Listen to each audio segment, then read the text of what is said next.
പ്രധാനമന്ത്രി നരേന്ദ്രമോദി ബീഹാറിൽ പ്രഖ്യാപിച്ച പദ്ധതിയിൽ ചോദ്യങ്ങളുമായി പ്രിയങ്ക ഗാന്ധി. കഴിഞ്ഞ 20 വർഷമായി എന്തുകൊണ്ട് വനിതകൾക്കായി ഒന്നും ചെയ്തില്ലെന്നും സ്ത്രീ വോട്ടർമാരെ പ്രലോഭിപ്പിക്കാനുള്ള തന്ത്രം മാത്രമാണിതെന്നും പ്രിയങ്കയുടെ വിമർശനം. ബീഹാറിൽ മഹിളാ സംവാദ് പരിപാടിയിലായിരുന്നു വിമർശനം. വിവരങ്ങളുമായി അഖില രവീന്ദ്രൻ ചേരുകയാണ്. അഖില, ആദ്യം രാഹുൽ ഗാന്ധിയുടെ റാലി, പിന്നാലെ തേജസ്വി യാദവിന്റെ റാലി. ഇന്ത്യ സഖ്യം രണ്ടും കൽപ്പിച്ചാണ് ഇത്തവണ ചോദ്യങ്ങളുമായി എത്തുന്നു പ്രിയങ്ക ഗാന്ധി. അതെ രജീഷ്, സ്ത്രീപക്ഷ വോട്ടുകളെ കേന്ദ്രീകരിച്ച ഒരു പ്രഖ്യാപനമായിരുന്നു നരേന്ദ്രമോദി ഇന്ന് നടത്തിയത്.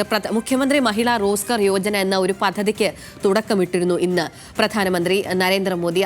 ആ നീക്കത്തെ ചെറുക്കാൻ വേണ്ടി, അതേ തരത്തിൽ അല്ലെങ്കിൽ അതേ നാണയത്തിൽ തിരിച്ചടിക്കാൻ വേണ്ടിയാണ് ഇപ്പോൾ പ്രിയങ്ക ഗാന്ധി അവിടെ എത്തിയിട്ടുള്ളത്.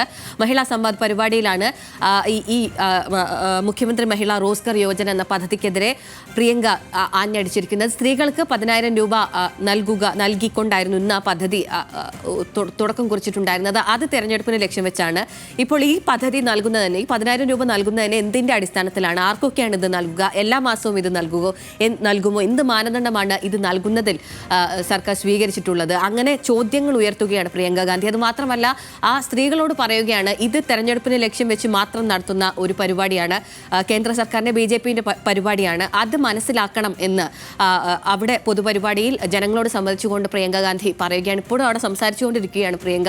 ആ പരിപാടി ഇപ്പോഴും അവിടെ പുരോഗമിച്ചുകൊണ്ടിരിക്കുകയാണ്. 7,500 കോടി രൂപയാണ് ഈ ഒരു പദ്ധതിക്ക് വേണ്ടി കേന്ദ്ര സർക്കാർ അവിടെ ചിലവിട്ടിട്ടുള്ളത്. അതുമാത്രമല്ല, തെരഞ്ഞെടുപ്പ് പരിപാടികളുമായി ബന്ധപ്പെട്ട് അവിടെ ശക്തമായി നീങ്ങുകയാണ് BJP. അതിനെ ചെറുക്കുന്നതിനുള്ള പരിപാടികളുടെ ഭാഗമായാണ് പ്രിയങ്ക ഇപ്പോൾ അവിടെ എത്തിയിട്ടുള്ളതും. BJPയുടെ നോക്കുകയാണെങ്കിൽ കേന്ദ്രമന്ത്രി ധർമ്മേന്ദ്ര പ്രധാൻ ബീഹാറിന്റെ തെരഞ്ഞെടുപ്പ് ചുമതല കഴിഞ്ഞ ദിവസം നൽകിയിട്ടുണ്ടായിരുന്നു. അങ്ങനെ തെരഞ്ഞെടുപ്പ് കളത്തിലേക്ക് BJP ഓൾറെഡി ഇറങ്ങിക്കഴിഞ്ഞിട്ടുണ്ട്. അതിന്റെ ഭാഗമായാണ് ഇത്തരത്തിലുള്ള പ്രഖ്യാപനങ്ങളൊക്കെ ഉണ്ടാകുന്നത്. അതിനു മുൻപ് തന്നെ കോൺഗ്രസ് ഇറങ്ങിയിട്ടുണ്ടെന്നാണ് മനസ്സിലാക്കാനും നമുക്ക് കഴിയുന്നത്. അതിനു മുൻപ് തന്നെ രാഹുൽ ഗാന്ധി അവിടെ വലിയൊരു ജനാവലി തീർക്കുകയും ഉണ്ടായിട്ടുണ്ടായിരുന്നു. ഇപ്പോൾ ഓരോ നീക്കത്തിനും രാഹുൽ ഗാന്ധിയുടെയും തേജസ്വി യാദവിന്റെയും ഒക്കെ റാലികൾ ഇളക്കിമറിച്ചതിന് ശേഷം BJPയും ശക്തമായി തന്നെ കളത്തിൽ ഉണ്ട്. 75 ലക്ഷം കുടുംബങ്ങൾക്കാണ് 10,000 രൂപ വീതം നൽകുന്ന പദ്ധതി പ്രധാനമന്ത്രി ഉദ്ഘാടനം ചെയ്തത്. അതിന് പിന്നാലെയാണ് ഇപ്പോൾ പ്രിയങ്ക ഗാന്ധിയുടെ ചോദ്യങ്ങൾ ഉയരുന്നത്.